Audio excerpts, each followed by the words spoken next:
Hi, I'm Monika McKenzie, and joining me today is Rett McGibbon, the head of the men's D3 hockey team. Now, alongside being a coach, you're also the voice of the D1 broadcast, and you're formerly a player here at Liberty, so you've been really involved. Tell me what your favorite aspect is that you've been involved with here at Liberty. Ooh, that's a tough question. Man, can I say all of them? I think I have to. Yeah, it's just pick a favorite. Probably broadcasting. You know what I mean? Like, I love coaching. It's been fun, but I've been in part of the broadcast for the longest amount of time, and just kind of seeing what it was like way back in the day when I first started, when we were, I think we were like, basically we were using the internet as our radio broadcast. There was no video, and then to see it go, you know, to video the next year, we had an ugly green screen behind us that made us look like we were floating in space, to now being in HD and having the new rink and the new facility. It's been really neat to kind of just watch that develop. And I've also gotten to see a lot of cool moments of Liberty hockey history, you know, and that's been also a lot of fun as well, and also kind of, you know, just be emotionally attached to it and being able to relay that into a broadcast is pretty cool. Yeah, and you took a break from coaching for a few years. Yeah. And since you've come back, the D3 team has been regionally ranked all 3 seasons. So what type of coach would you say you are? I mean, what would your players describe you as? I don't know. It's funny. I used to think I was a player's coach, but then I had some guys over at my house last night, and they're like, "You're definitely not a player's coach." And I'm like, okay. So, you know, it's I like to think maybe developmental. You know, it's like we get guys at the Division III level that obviously aren't playing the higher level, so they have some aspect of their game to work on, and I get enjoyment out of seeing those guys move on. You know, like when I was first coaching, the first kind of go around, we had a guy, Trent McDonald, that came in that was really raw, and then he went on to play Division II and start and goal for them. And then, you know, we had a guy, Nate Glick, just last year, came in as a rookie and was not quite there, and then really grew and developed over the course of the season. He's playing D2 this year. So seeing guys get better just at hockey, but also with life skills, which I think is one thing we really try to impress upon them. Is just like, yeah, you're here to play hockey, but you're also here for 4 years, 5 years to learn how to be an adult, right? And so that's a fun aspect. You get to dive into their lives and really hopefully make an impact and make them better Christian men and Christian leaders for tomorrow. Yeah. Now, besides all the things I already talked about, you're also a dad to 5 kids, and you work full time. So I'm just curious, how do you balance all of those different things? I got a phenomenal wife. I kind of tease, but she's like my best assistant coach. You know, no offense to the guys I have, but I'm kind of like the dream creator, and she'll kind of put it into action for me and give me a way to do that. But you know, it's just time management. You know, there's no other aspect to it. It's just making sure when I'm at home, I'm a dad. You know, I love it when my phone runs out of battery, just because I kind of forget about it, and I kind of be a dad and be a husband. And you know, there's certain times that I make sure I put away, that I spend time with my wife, and you know, make sure I'm playing with my kids at certain times of the day, because it's really easy for a week to go by, and then you're like, wow, I didn't even see my wife this week, or I didn't get to play with my kids. And you know, I'm doing master's work too, so it's like, you know, I have to put time into study and do homework. So it's just, you know, being diligent in the sense that it's like, okay, this is my time to do this. I have to make sure I get it done, because if I waste it, I'm gonna have to take it out of another aspect of my day, and that's gonna suffer. As I mentioned before, you took a break from coaching for a few years.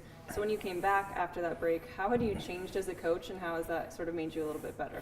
Yeah, that's a interesting thought. I was thinking about that today, actually. You know, there's times where I'm like, man, I wish I'd never stopped, because I was like, what could I, like, where would the program be now? Not that Tristan did a bad job, but you know, you always think you can do something, you know, to the utmost and highest. So I was kind of like, but I really believe that taking that time off and getting to watch hockey for 3 years kind of gave me time to self-reflect on how I did things perhaps poorly, and how a team can get better, and also kind of gave me, you know, after hindsight's 20/20, right? So I knew what I like to do, but then seeing it from the angle up high, which I call all the games from, it kind of gives you like, oh, it doesn't really work that way, it works this way. So it gave me a better, I think, understanding of the game. And then just, you know, the game of hockey changed a lot too during that time, from like a dump and chase, crash and bang kind of style to more like puck possessions, the hot word in hockey.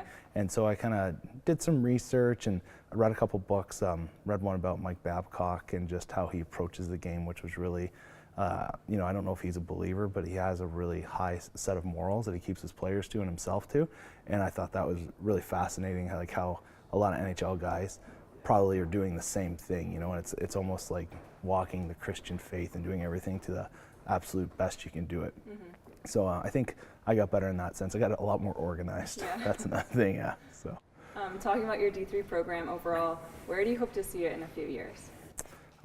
Competing for a national championship. You know, you know, we just went down to Florida. We played some of the top teams in the South. We're really, really close. Like, we lost all 3, and I know some of the scores weren't that pretty, but like, we're not that far away, really, in the grand scheme of things. And I really think that in a few years' time, with this group that we have right now, if we can get a couple more pieces, continue to build, and then gain experience and maturity in our game, we'll be there. You know, it takes some.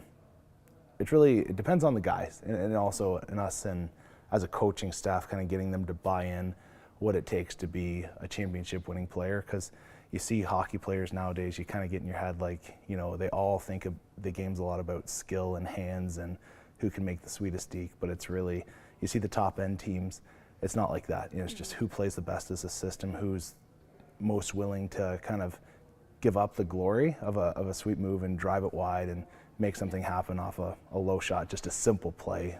Hockey's it's really a simple game, you know, and the more complex you make it, the harder it gets for your team. Yeah.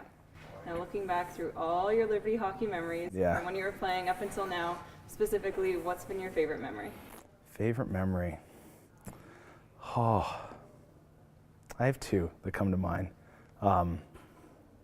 Both broadcasting, I guess is what come to mind.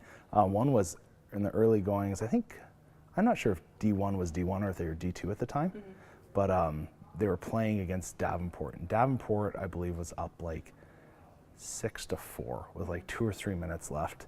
And so Liberty made it 6-5. And then basically I said, you know, if I was Kirk, this is what I'd do. I'd put Pete Masterton in front of the goal off this offensive zone draw, just screening the goaltender. I'm like, just get a big body in there, and then I would send it back to, I can't remember who, and then literally puck drop, boom, exactly what I said happened, and I felt like a genius for a moment, which was, I was younger then, I was like 23 or so that was a lot of fun. Another one was when Penn State came into town. They were number one, they were going NCAA the next year. They had some guys there that were gonna be on scholarship, and then we beat them, you know, I can't remember what the final score was, but we scored a late goal with like 3 minutes left to beat them, and that was a really fun time. Yeah. Well, thanks for joining me, Rhett, and best of luck with your D3 team this year. Thank you.